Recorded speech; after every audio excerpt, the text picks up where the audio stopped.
우리 주님께서 2000년 전 지난 금요일 오전에 십자가에 달려 죽으시고 그리고 일요일 새벽에, 그러니까 오늘 새벽에 죽음을 떨치고 일어나셔서 무덤을 열고 나오셨습니다. 예수님이 죽으신 3일째 되던 날에 이제 안식일이 막 지났기 때문에 예수님의 시신에 향유를 발라드리기 위해서 막달라 마리아와 몇몇 여인들이 무덤으로 향했습니다. 그런데 무덤을 막아놓았던 그 큰 바위가 굴려져 있고 무덤 옆에서 흰 옷을 입은 천사가 이렇게 말하는 것입니다. 너희가 십자가에 못 박히신 나사렛 예수를 찾는구나. 그가 살아나셨고 여기 계시지 아니하니라. 그래서 여인들은 너무 놀랐어요. 죽었던 사람이 다시 살아난다는 거 전에도 지금도 들어본 적이 없고 뭐 있을 수도 없는 그런 일이기 때문에 뭐 너무 무섭고 너무 떨려서 걸음아 나 살려라 도망치듯 집으로 달려왔습니다. 마가복음은 그 장면을 이렇게 묘사하고 있어요. 여인들이 몹시 놀라 떨며 나와 무덤에서 도망하고 무서워하여 아무에게도 아무 말도 하지 못하더라. 여인들이 대체 여인들 입장에서 대체 무슨 일이 생긴 건지 너무 혼란스럽고 마음이 가라앉지 않았던 것입니다. 오전 내내 이들은 떨면서 울었습니다. 예수님 그 시신이 어디 갔을까? 누가 훔쳐갔을까? 뭐 그런 생각도 있고 그래서 울고 있었어요. 그때 부활하신 예수님께서 찾아와 당신을 보여주신 겁니다. 그렇게 살아나신 예수님을 보게 되었는데도 믿겨지지가 않는 것입니다. 그래서 그 길로 제자들에게 달려가서 고합니다. 그 사실을 들은 베드로와 요한은 귀를 의심하면서 예수님의 무덤으로 달려갔습니다. 뭔가 잘못됐겠지. 그런 마음으로 전력을 다해서 그 예수님 무덤가로 달려갔습니다. 그런데 도착해 보니까 정말로 그 시신을 덮어놓았던 그 세마포만 잘 개어진 채로 있고 예수님 보이지 않는 것입니다. 그 순간 모든 게 혼란스러워졌습니다. 믿을 수 없게 되었고 믿을 수 없었고 그리고 마음이 복잡하고 어지러워졌습니다. 그날 저녁 이 제자들이 한 자리에 모였는데 살아나신 예수님을 부활하신 예수님을 만났다, 목격했다라는 그런 여인들의 말로 인해서 이렇게 이 분위기가 흉흉해져 있습니다. 그럴 리가 없으니까 이들 생각이 그런 흉흉한 분위기 가운데 그리고 영문도 모른 채 예수님의 시신이 없어진 것으로 인해서 굉장히 비통한 그런 마음도 또 제자들에게는 있었습니다. 이제 그런 가운데 그 제자들이 모여 있는데 예수님께서 찾아와서 당신의 이 부활하신 모습을 보여주신 것이죠. 못자국, 창자국을 내어 보이시면서 정말로 부활하셨음을 밝히 보여주십니다. 그리고는 그들의 믿음 없음을 이렇게 꾸짖고 계십니다. 그 후에 11제자가 음식 먹을 때에 예수께서 그들에게 나타나사 그들의 믿음 없는 것과 마음이 완악한 것을 꾸짖으시니 이는 자기가 살아난 것을 본 자들의 말을 믿지 아니함이라라 그랬습니다. 그러나 제자들 입장에서 이렇게 보자면은 그건 사실 너무 당황스럽고 믿을 수 없는 그런 사건이면 틀림없습니다. 여러분, 우리라고 그렇게 금방 믿을 수 있을까요? 우리라고 그렇게 믿을 수 있었을까요? 당시 사람들의 이 세계관, 고대 사람들이라 해서 뭐 죽었던 사람도 막 살아나고 뭐 그런 거 뭐 미신적으로 믿고 그런 세계관을 가지고 있지 않았습니다. 2000년 전 사람들도. 당시 사람들 세계관으로도 이 부활이라는 것은 정말 있을 수도 믿을 수도 없는 그런 사건입니다. 부활은 심지어 당시 그토록 유행했던 신화 속에서도 결코 허용되지 않는 그런 사건이었습니다. 헬라 신화에 등장하는 여러 신들이 있잖아요. 이 신들이 그 신화를 보면은 별의별 희한한 기적들을 다 행하지만은 그러나 부활에 대해서는 아예 상상도 하지 못하는 걸 볼 수 있습니다.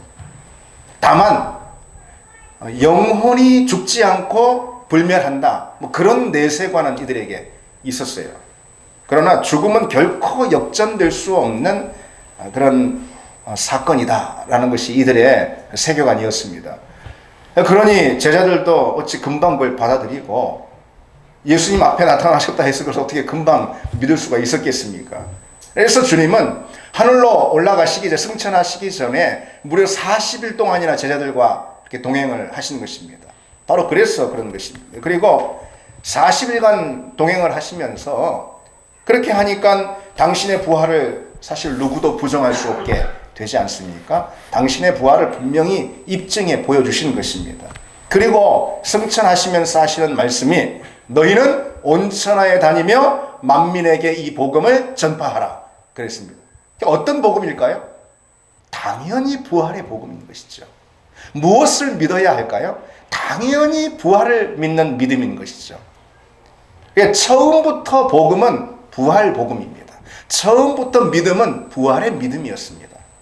오늘 본문의 오늘 본문의 말씀은 베드로가 예수님의 부활을 처음 목격하고는 믿을 수 없었어. 오히려 두렵고 떨린 마음을 가졌던 바로 그때로부터 이제 약 30년이 지난 때에 아시아 여러 지역에 흩어진 그런 성도들에게 보내는 그런 편지의 내용이 바로 오늘 본문입니다. 이제 노 사도가 된 베드로는 로마의 한 가정집에 숨어서 이 편지를 쓰면서 지난 30년간을 돌아봤을 것입니다. 주마등처럼 스치는 세월의 기억들을 돌아볼 때 한 가지 분명한 점은 지난 세월 동안 믿을 수 없는 일의 연속이 있었다라는 것이죠. 예수님이 승천하신 후로 성령이 임하셨고 그리고 교회가 탄생이 됐습니다. 그리고 그 교회가 예루살렘뿐 아니라 안디옥에도 소아시아에도 그리고 에게해를 건너서 로마 유럽의 각 처소에도 각 도처까지 그 교회가 뻗어나갔습니다. 그야말로 군대가 진군하듯이 복음은 멈출 줄 모르고 계속해서 로마의 각 지역을 점령해 나간 것이죠. 그래서 베드로가 이 편지를 쓰고 있는 그때에 로마 제국 가운데는 복음이 전해지지 않은 곳이 거의 없었을 정도입니다. 그런데 그 믿을 수 없는 역사의 발화점, 지난 30년간 참 믿을 수 없는 역사가 이어졌어요. 근데 그 믿을 수 없는 역사의 발화점, 그것이 무엇이었을까? 오늘 본문에서 베드로는 주저하지 않고 답합니다. 바로 예수님의 부활인 것이 예수님의 부활. 예수님이 죽음을 떨치고 일어나셔서 무덤을 열고 나오신 그 부활의 사건, 그것이 그야말로 오늘 우리식 표현대로 핵폭탄급의 그 위력을 가한 것이죠. 베드로의 생애 가운데 그리고 당시의 역사 가운데 핵폭탄급의 위력을 가한 것입니다. 반면에 사단의 진영으로 보자면은 역시 핵폭탄급의 파괴력을 가했다 이렇게 말할 수 있습니다. 그래서 어디서든 복음을 전할 때 복음의 내용으로 예수 부활, 그 부활의 소망과 능력을 전하기만 하면은 어둠의 권세가 다 물러났던 것입니다. 어둠의 권세가 다 무너져 내렸어요. 어디서든 복음을 전할 때 복음의 내용으로 부활의 능력, 부활의 소망을 전하는 그곳마다 하나님의 복음이 힘있게 능력있게 전해졌다는 것이죠. 그래서인가 사단은 무엇보다 부활신앙을 공격했어요. 초대교회 부활신앙을 공격했어요. 때로 교회 가운데 이 부활을 의심하는 세력들이 등장하곤 했었습니다. 사도들은 그것을 가장 위험한 영적 흐름이다 이렇게 규정하고 부활신앙이야말로 이 기독교 신앙의 핵심임을 곳곳에서 강조하는 것을 볼 수가 있어요. 그래서 만약 부활과 부활신앙이 없으면은 사실 예수님도 다 실패자라는 거예요. 예수님도 하나님의 아들 아니라는 거예요. 우리가 전하는 복음 그 역시 부활이 없으면 부도수표일 뿐이라는 것입니다. 믿음도 헛것이고 그리스도인은 세상에서 가장 불행한 사람이 되고 말 것이다. 부활이 없으면. 그것이 초대교회에 가장 강조됐던 그런 내용입니다. 그러니까 달리 말해서 주님의 사역, 예수님의 사역 또 십자가를 가장 영광스러운 사역으로 세워주는 그 사건, 예수님의 부활인 것이죠. 그리고 또 우리 역시 마치 우리 그리스도인의 삶을 승리자의 인생으로 삼아주는 그것 역시 우리가 갖는 부활 신앙이라는 것입니다.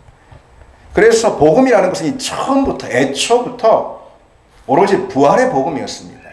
그리스도인은 누구였느냐? 부활의 증인들이었어요. 애초부터.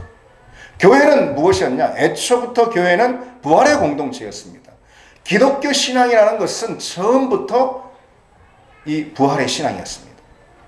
오늘 본문의 베드로 역시 자신의 첫 서신을 기록하면서 그 첫머리에 부활이 가져온 그와 같은 능력에 대해서 기록하고 있는 걸 볼 수 있어요. 오늘 본문을 우리가 읽었는데 좀 쉽고 이렇게 분명하게 이해할 수 있도록 제가 이렇게 좀 쉽게 번역을 따로 좀 해봤습니다. 우리 같이 한번 읽어볼까요? 여러분 보이시죠? 우리 같이 읽어보겠습니다. 하나님을 찬양합시다. 하나님께서 예수 그리스도를 죽은 자 가운데서 부활하게 하심으로 우리에게 새로운 생명을 주셨으며 산 소망으로 충만하게 하십니다. 이제 하나님께서 우리를 위해서 썩지 않고 더럽혀지지 않고 없어지지 않는 분깃을 하늘에 마련하셨으며 마지막 때에 모든 이에게 드러날 구원을 얻기까지 하나님께서 우리를 지키실 것입니다. 그러니 지금 여러 가지 시험으로 잠시 근심하게 되었을 진정으로 기뻐하십시오. 그 시험의 목적은 여러분의 믿음이 진짜인지 증명하는 것으로 하나님께서 여러분의 믿음을 단련하셔서 은보다도 더 귀한 것이 되게 하실 것입니다. 그래서 예수 그리스도께서 나타나실 때에 칭찬과 영광과 존귀를 얻게 해 주실 것입니다. 아멘이지. 오늘 이 본문 말씀의 맥락을 잘 이렇게 살펴보면은 이런 의미가 이렇게 그 맥락 가운데 흐르는 거예요. 처음에 베드로 전서 1장이잖아요. 그러니까 인사말만 끝난 다음에 곧장 뭐라고 선언하죠? 어떻게 명령하죠? 하나님을 찬양하라. 그렇게 명령하는, 그 선언을 하는 것입니다. 왜 찬양해야 되는데? 그 이유에 대해서 두 가지로 말합니다.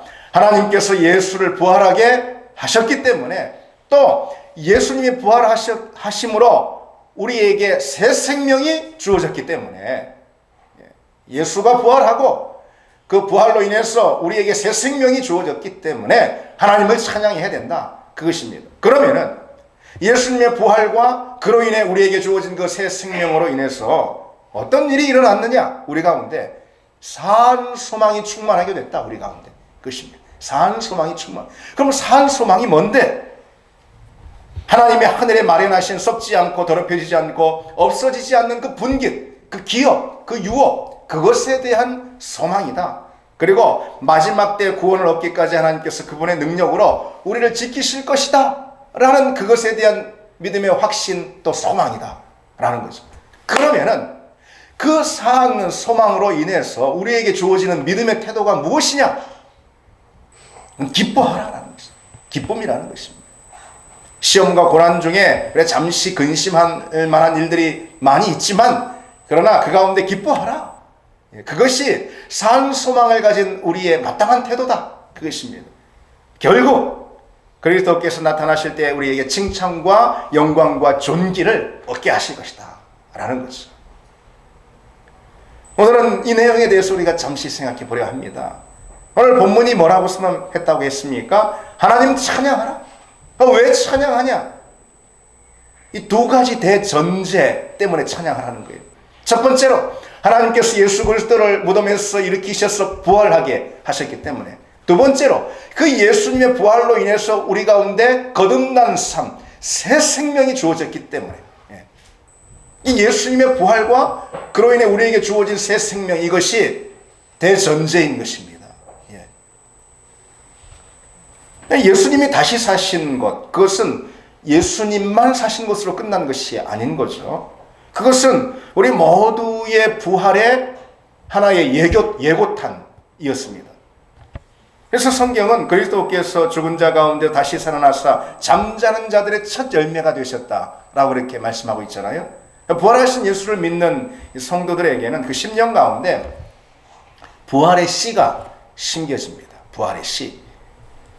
그래서 성도인 우리 생명에는 세상 사람들의 생명과는 전혀 다른 비밀이 숨겨져 있다는 걸 우리가 알아야 합니다.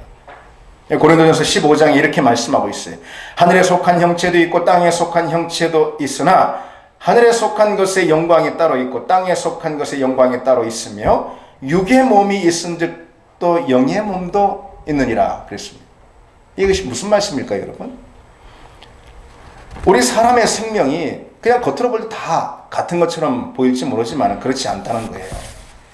세상 사람들의 생명은 그저 땅에 속한 그런 형체, 그래서 육신에 속한 그런 생명에 불과하다라는 것입니다. 그러나 우리 성도의 생명은 그냥 똑같아 보일지 모르지만 전혀 달라요. 영원한 생명의 씨앗이 우리 가운데 자라고 있다는 것입니다.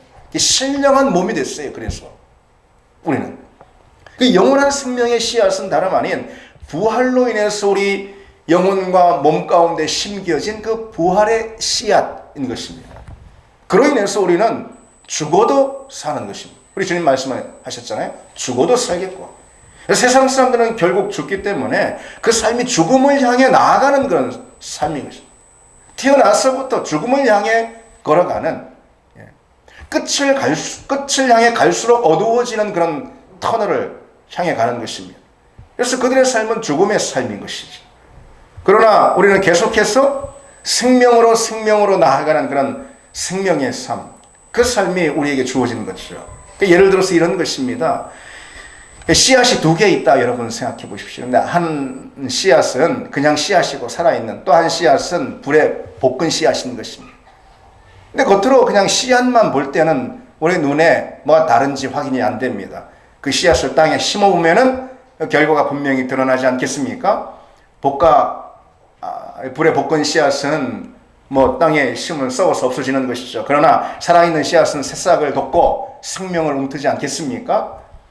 우리는 이 땅에서 사람들을 볼 때 똑같은 몸, 똑같은 인생 같아요. 그래서 부서지는 몸을 입고 연약한 몸, 죽을 수밖에 없는 그런 우리가 삶을 사는 것 같습니다. 그러나 그때 똑같이 보이지만은 우리 눈에 보이지 않는 그런 부활의 씨앗이 우리 심령 가운데, 그리고 또 우리 몸 가운데 심겨져 있다는 거죠. 그래서 새 생명을 얻은 것입니다. 그것이 새 생명의 삶인 것입니다. 여러분, 그 비밀을 우리가 잊지 않기를 바랍니다. 그런데 그 새 생명으로 인해서 우리에게 주어진 것이 있어요. 무엇이 주어졌는가? 오늘 본문은 우리 삶이 산 소망으로 충만하게 되었다라고 이렇게 말씀합니다. 산 소망이 그러면 무엇이냐? 하나님이 하늘에 마련하신 썩지 않고 더럽혀지지 않고 없어지지 않는 그런 기업, 하나님의 유업에 대한 소망을 말하는 것이죠.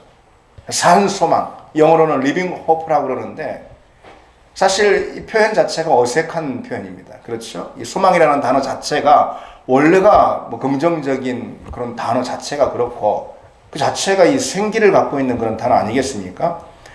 근데 그 앞에다가 산, living이라는 수식어를 붙이는 것은 좀 어색하죠. 사실 이 베드로는 그 표현을 통해서 성도의 소망이라는 것은 세상 사람들이 소망 말하는 그것과 전혀 다르다라는 그 점을 강조하고 싶었던 것이죠. 그래서 산 소망 이렇게 말씀하고 있는 것입니다.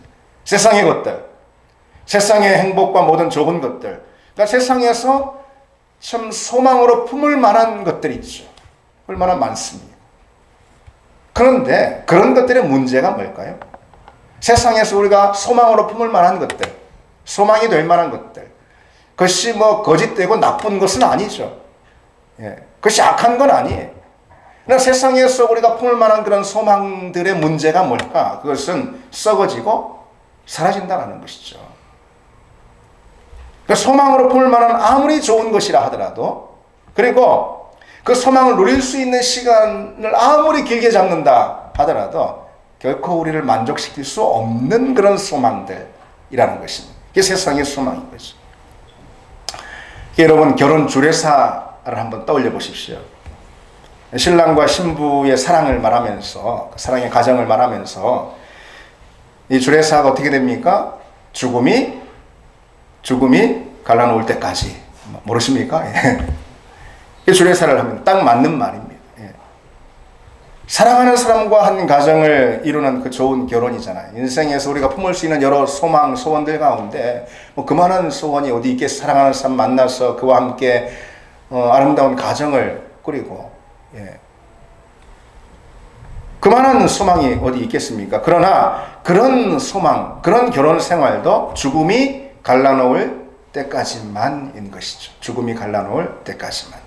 물론 실제로는 죽음이 갈라놓기 훨씬 전부터 그 소망은 썩어지고 시들고 말고 우리가 파탄이 나는 경우도 참 많습니다. 그렇죠? 그리고 심지어 뭐다 해가지고 그 소망이 더럽혀지는 그런 경우도 허다한 것을 볼 수 있지 않습니까? 그래서 그 주례사만큼 과장된 표현도 뭐 없을 수 있습니다. 여러분, 세상에서 바라고 품는 소망, 그리고 세상에서 우리가 성취하고 이루는 그런 소망, 그건 다 그렇다라는 것입니다. 그건 다 소멸하는 것입니다. 그리고 그 소망은 있다가도 금세 썩어져 버리는 것입니다. 부패하고 그리고 더럽혀지기까지 합니다. 그래서 바울은 우리가 소망으로 구원을 얻었음에 보이는 소망이 소망이 아니니 보이는 것을 누가 바라리요? 만약 우리가 보지 못하는 것을 바라면 참으로 기다릴지나. 그랬어요. 우리가 참으로 기다려야 할 소망은, 참으로 품어야 할 소망은 보이지 않는 소망이라는 것이죠. 영원한 소망이라는 것입니다. 하나님께서 하늘에 우리를 위해서 마련하신 그 소망이라는 곧 예수 그리스도라는 거죠. 그래서 그런 소망을, 우리의 참된 소망, 인생에서 우리가 붙들어야 할 소망, 또 우리가 누려야 할 소망으로 가진 사람은 우리가 살다가 삶 가운데 다른 소망들이 비록 무너졌다 하더라도 낙심하지 않습니다. 여러분, 우리도 세상 사람들이 갖고자 하는 그런, 또 이루고자 하는 그런 소망들 다 갖고 살지 않습니까? 그것이 인생이 아니겠습니까? 그렇죠? 우리는 뭐 세상과 동떨어져 사는 사람들 아니잖아요. 세상 사람들과 함께 세상에 섞여 살잖아요. 따라서 우리의 소망도 별반 다르지 않는 소망들이 많이 있습니다. 그러나 중요한 것은 하나님께서 우리에게 산 소망을 주셔서 우리가 붙들어야 할 참된 소망, 진정한 소망은 그 산 소망이기 때문에 그 산 소망을 붙든 사람들은 세상에서 비록 우리 인생 가운데 우리가 붙드는 소망이 좀 무너졌다 하더라도, 우리 손에서 좀 빠져나갔다 하더라도 결코 낙심하지 않는다는 거예요. 인생이 뭐 다 무너진 것처럼 그렇게 하지 않는다는 것입니다. 여러분, 부활신앙을 가진 사람들은 바로 그와 같은 믿음의 능력을 경험하게 되는 것입니다. 우리가 세상에서 뭐 좀 하고 싶고, 뭐 좀 원하고, 뭘 좀 이루고 싶은, 그리고 또 뭐 좀 붙들었던 그런 소망들, 그 소망을 위해서 우리가 얼마나 많은 에너지를 쏟고, 얼마나 많은 시간과 얼마나 많은 마음을 쏟았다 하더라도 그것이 세상의 소망이라면은, 세상 사람들이 먹고 마시며 자기 인생 가운데 품는 그런 여러 가지 소망들, 곧 유한한 소망들, 그것이라면은, 혹 그것이 우리 손에 빠져나갔다 하더라도 우리가 낙심하며 뭐 우리 인생을 죽은 것처럼 여기게 되고, 다 실패한 것처럼 여기게 되고, 절망하고, 또 막 심지어 하나님 원망하고, 그랬어야 되겠습니까? 하나님 우리에게 주신 소망이 무엇입니까? 세상 사람들이 세상에서 품고 누리고 성취하고 이루는 그런 소망들 하나님 우리에게 약속해 주시지 않는다는 것이죠.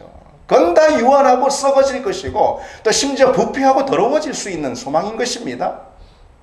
하나님이 우리에게 주신 소망, 여러분 무엇인지 기억해야 할 것입니다. 예수 그리스도 부활로 인한 산 소망, 하늘에 마련하신 산 소망, 결국 우리에게 영광과 존귀로 채워주실 그 소망, 그것인 줄 믿습니다. 오늘 본문을 다시 보십시오. 본문은 마지막으로 그와 같은 산 소망을 우리가 붙들므로 인해서, 그와 같은 산 소망이 우리에게 주어졌는데 그로 인해서 우리가 가져야 할 마땅한 신앙의 태도가 무엇인지 마지막으로 말씀하고 있습니다. 산 소망을 가진 사람들은 오늘 어떤 신앙의 태도를 가져야 하느냐 이것이죠. 무엇일까요? 한마디로 기뻐하라 그랬습니다. 기뻐하라. 시험과 고난 중에 잠시 우리가 근심할 만한 일들이 다 있다. 그러나 기뻐하라, 그 가운데서. 그 시험의 목적은 단지 우리의 믿음을 증명하는 것일 뿐이다 라는 거죠. 결국 그리스도께서 나타나실 때에 우리 가운데 칭찬과 영광과 존귀로 덧입혀 주실 것이다. 그러니 고난과 어려움 중에도 기쁨을 잃지 말아라 이것이죠. 그것이 부활의 생명과 그로 인한 산 소망을 가진 우리 그리스도인들의 마땅한 신앙의 태도라는 것입니다. 그래서 우리가 정말 부활신앙을 가졌는가? 우리 가운데 정말 부활의 씨앗이 이렇게 심겨졌는가? 우리가 그 비밀을 알고 있는가? 그로 인해서 우리가 정말 산 소망을 견고하게 붙들고 있는가? 이것은 우리가 삶의 자리에서 얼마나 기뻐하느냐, 기쁨을 잃지 않느냐, 그걸 통해서 증명이 되는 것입니다. 베드로로부터 이 편지를 받았던 사람들은요, 로마 식민지였던 소아시아 지역에 살고 있었던 그런 성도들입니다. 당시 각지에 흩어져 있었던 이 식민 백성들 있죠. 그리스도인이든 누구든 이 식민 백성들 그 처지는 참 어려웠어요. 뭐 시민으로서 무슨 권리가 있습니까? 법적인 어떤 보장을 받을 수가 있습니까? 그냥 외국인 나그네였어요. 더욱이 그리스도인들 이들의 처지는 훨씬 더 힘들고 더 고통스러웠어요. 예수 믿는다는 이유 하나 때문에 그냥 부당한 박해를 날마다 받았습니다. 그래서 신앙생활을 시작하는 그 자체가 고난이라는 티켓을 예약하는 것입니다. 그래서 이때 당시는 혹 등록카드를 썼다면 등록카드를 써서 교회에 제출하면은 고난이라는 티켓을 이렇게 주는 것입니다. 그런 상황을 단적으로 보여주는 이 당시의 사건이 있어. 베드로가 이 편지를 쓰고 있었던 그 당시 사건이 있었습니다. 로마에서 일어난 그 화재 사건으로 이제 시작이 된, 그것을 빌미로 시작이 된 대박해입니다.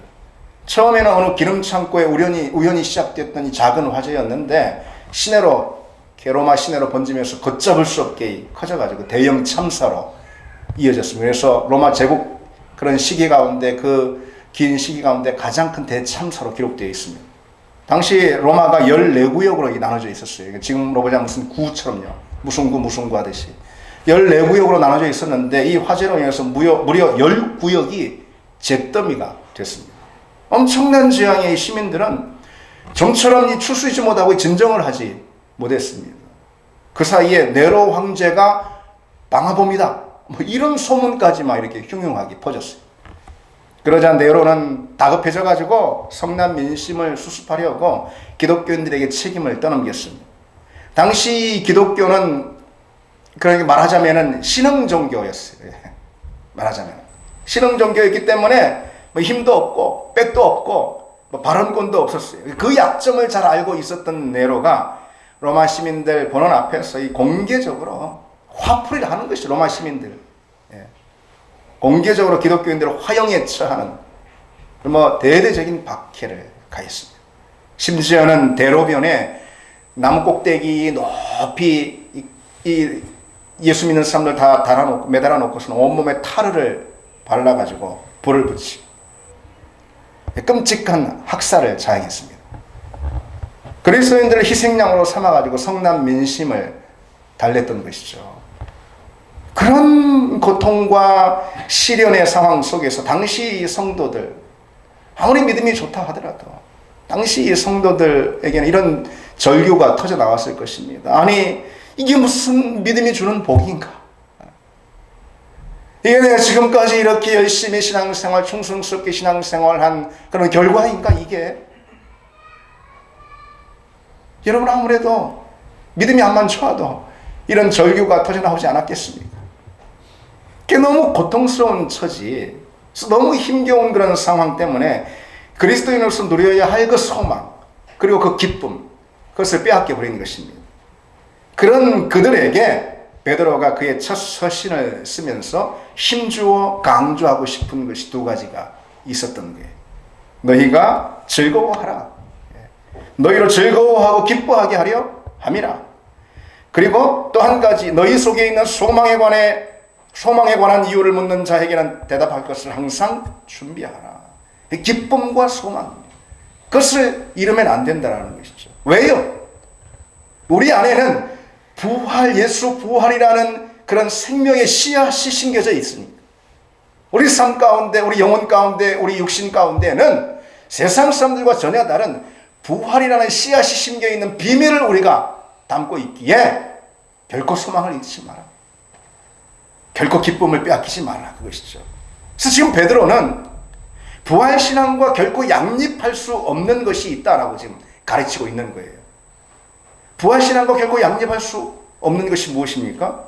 기쁨을 잃어버리는 거예요. 소망을 버리는 것입니다. 그래서 생기를 잃어버리는 거예요. 기운을 잃고 풀이 죽어버리는 것입니다. 그러니까 우울함에 빠져버리는 것입니다.